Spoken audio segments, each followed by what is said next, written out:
ये सत्य ज्ञान है। अब इस सत्संगों को सुनकर आम व्यक्ति की जुबान पर यह सत्य ज्ञान चढ़ जाएगा और हो सकता है इस दास से भी अच्छी तरह कोई बहुत मीठी मीठी बात बना के इस ज्ञान को सुनाने वाला भी आपको मिल जाएगा। और आपके अंदर एक विशेष कमजोरी है हमारे अंदर कि हम किसी की लतीफेदार बातें सुन लो उस पर इतने प्रभावित हो जाते हैं, बहुत गणे, फिर उसकी महिमा गाँव आइयो हमारे भी सुनाइयो सत्संग, आजा हमारे भी। इससे क्या होगा कि आपके हृदय में उस व्यक्ति विशेष के प्रति अपने गुरुदेव से ज्यादा श्रद्धा बन जाएगी और ऐसा बनने से आप पतिव्रता पद से गिर जाओगे। ये गुरु महिमा माता है। गुरु को तजा बजा जो आना था पशुआ को फोकट गया ना, उस वो आपको मीठी मीठी बातें बता सकता है इस ज्ञान के आधार पर दे कुछ नहीं सकता। जैसे प्रधानमंत्री या मुख्यमंत्री किसी विशेष स्थान पर जाते हैं, उनसे पहले वक्ता बहुत कुछ बोल देते हैं, ऐसा और जमीन आसमान मिला देते हैं, हमारी सरकार ये कर देगी, हम ये कर देंगे, लेकिन वो कर कुछ नहीं सकते, वो बोल सकते हैं। मुख्यमंत्री या प्रधानमंत्री आता है, दो शब्द कहता है कि तुम्हारा ये काम भी हो जाएगा, तुम्हारी सड़क भी बन जाएगी, तुम्हारा वाटर वर्क्स भी बन जाएगा, तुम्हारा स्कूल भी बच्चों का बन जाएगा। उसने इतना ही कहना, वो उसके शब्द में शक्ति है और वो बोल रहे थे उनके शब्द में शक्ति नहीं है, वो नहीं कुछ कर सकते थे। ऐसे ही ये ज्ञान सुनाने वाले केवल व्यक्ति प्रभुता तो पा जाते हैं बोली समाज में, लेकिन इनके पास नाम देने का अधिकार है नहीं, शब्द शक्ति है नहीं, ये कुछ नहीं दे सकते। लेकिन हमारे अंदर एक विशेषता है या कमजोरी है, विशेष कमजोरी है। एक समय एक कमाल जो मुर्दा जीवित किया था कबीर परमेश्वर ने, अपने बच्चे की तरह रखा और उसको नाम दिया, सतनाम दिया।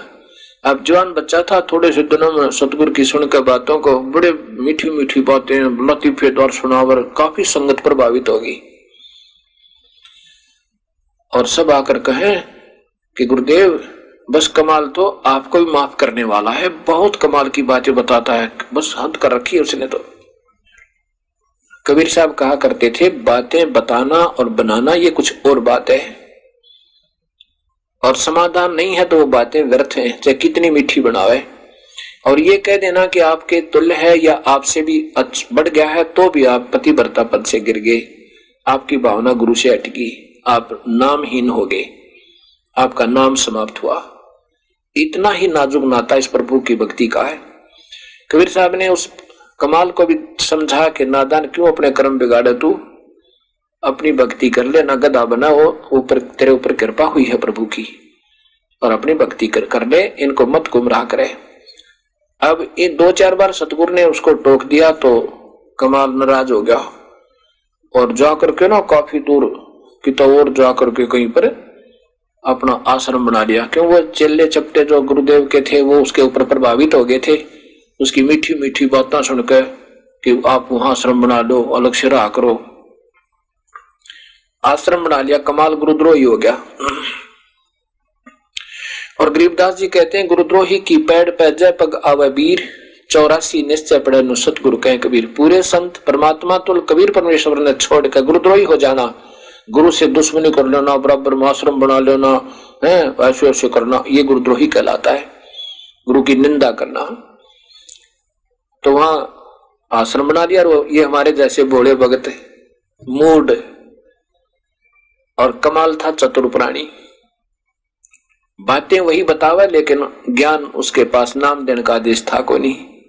तो यहाँ ने कहा कि चतुर प्राणी चोर हैं, ये मूड मुग्ध है ठोठ, और संतों के नहीं काम की इनके देगल जोट। इतने सत्संग सुनकर फिर भी आन संत से भगत से प्रभावित होते हैं तो उनको कोई ज्ञान नहीं, उनका पल्ला वो तो मूड है, और वो मूड उन नादान नीचों जैसे ही है, कमाल जैसे के, और उनके पीछे पड़े रहो और जाओ नरक में दोनों।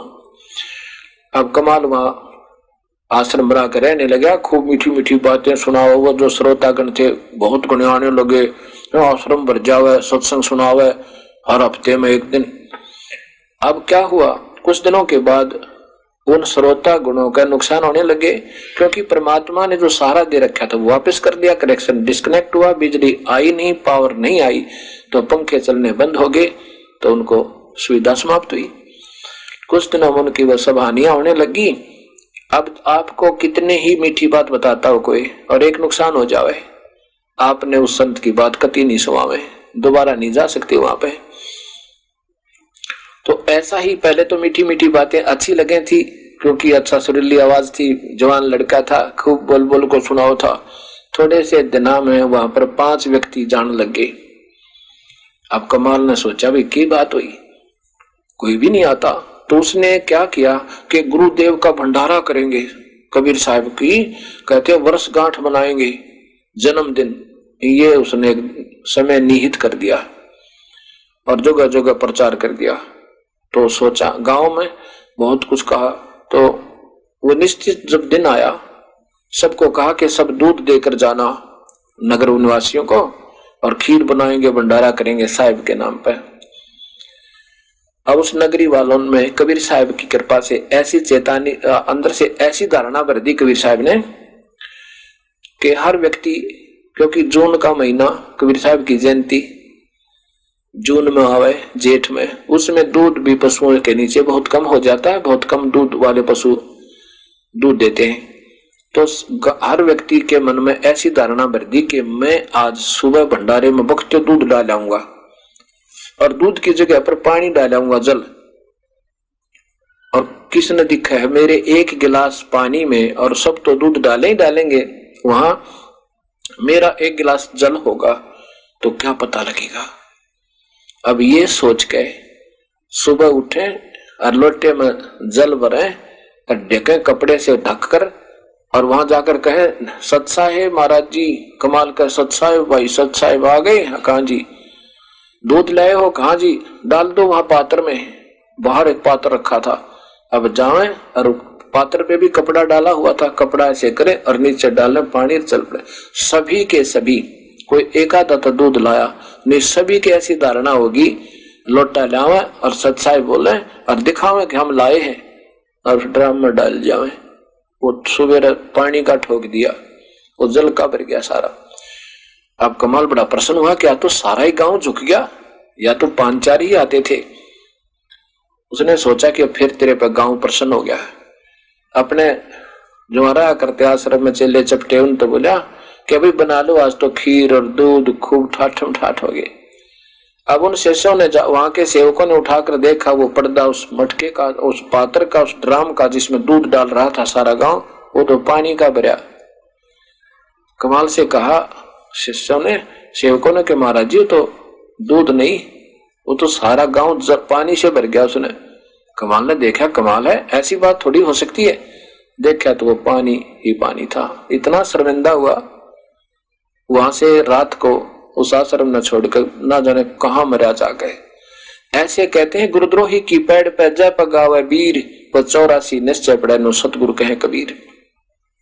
गरीबदास जी कहते हैं कि ये चातुर प्राणी चोर हैं, ये मीठी मीठी बात बनाने वाले बात वही बता रहे हैं, लेकिन उनके पास नाम देने का आदेश नहीं है, तो जीवन खो रहे हैं। ऐसे ये गुरुद्रोही जो होते हैं, गुरु जी से अलग होकर के उन अपने भोली आत्माओं को गुमराह जरूर कर लेते हैं अपनी मीठी बात बना के, और वो अनजान लोगों को गुरु से भी अच्छा है तो बहुत अच्छी बातें बताता है, तो इतने में भी बात बिगड़ जाती है। गुरु को तजय बजय जो नाता पशुआ को फोकट गया ना। उसके लिए कवि गरीबदास जी कहते हैं कि ये चातुर प्राणी चोर है, विचक्षण है। ये चतुर प्राणी दिखे सियाने पर वस्तु नहीं, ना उनके पास नाम देने का आदेश और न ही वो सत्य ज्ञान है।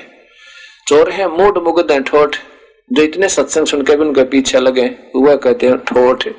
तो संतों के नहीं काम के, उनके दे गलजोट, वह उनके साथ, उन विचक्षण चतुर प्राणियों के साथ ही मरने योग्य हैं, जो इतना सत्संग सुनकर भी उनकी बातों में फंस जाते हैं।